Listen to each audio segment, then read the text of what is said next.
This clip is brought to you by SaveWithConrad.com.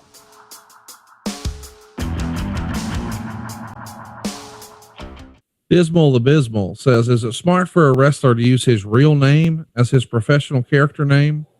Why or why not? They won't allow it. The company you work for won't allow it because all the marketing ramifications.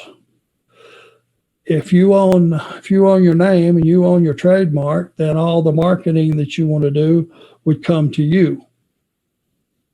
Correct? Yeah. If they give you a name and they trademark it, all the money comes to them. So very few people, and I mean very few, wrestle under their real name. There's a few. If there wasn't a restriction, I guess the gist of the question is, are there benefits to not having that be your legal name? Like maybe registering at hotel rooms or people being able to look up your address or property records, or from a just fan interaction / privacy mode. Is there a benefit to using a stage name? Yeah. In the old days, you wanted to have, some anonymity. Yeah. Of course you did. You didn't want to be able to be found or, today you can Google search your house, your phone number, your wife's phone number, your kids' phone numbers, your address, all that stuff's available.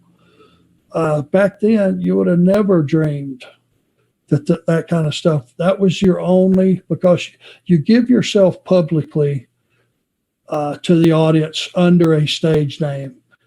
That stage name belongs to the audience. And that's what you give them. And you go out and you entertain their ass off. But when you go back home, you become you again. And, or you should. And that's the way it was at my house. But there, the benefit of having the anonymity, very important. Let's do another one here. This one is from Mayhem. You're known for giving nicknames. Can you talk a little bit about the nicknames you've given people, Wombat, etc.? And what's your favorite nickname that one of the boys has? Well, I nicknamed Luger Eggplant. Wombat, that would be Tully, correct? I'm not sure. I know Flair was Beak. Flair was Beak, definitely. There was a chicken, wasn't there? Didn't you name Dustin? Chicken, that's up to Dustin to tell you what that's all about. I'm sure there is a trillion guys that I've nicknamed. I just can't think of it at the moment. There's a Johnny Bench one we'll tell one day. Probably not. Probably not. Did Tony Schiavone have one? Oh, did Tony? I don't know. He would be the best one to ask. Let me put it to you this way, though. I didn't nickname anybody that I didn't have time for. Right. It was all meant and fun and jest, and I didn't do it maliciously, and it was just something that just popped up spur of the moment, came out of nowhere, and it usually stuck.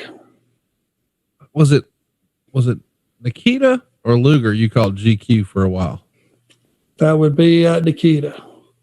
GQ ball. Yeah. Yeah, I mean, he showed up dressed to the nines, which I thought was a little bit funky for a 285-pound Russian killing machine to show up with, polo deck to the nines, but maybe that was just me. Dusty was rubbing off on him. Hey, it's Conrad Thompson. Thanks for checking out the podcast here on YouTube. Be sure to hit the subscribe button and the notifications bell so you get a notice anytime we upload some new content. And go save yourself some money right now. If you're in a 30-year loan or you have credit card debt, it's not a matter of if I can save you money, it's a matter of how much. Find out right now for free at SaveWithConrad.com.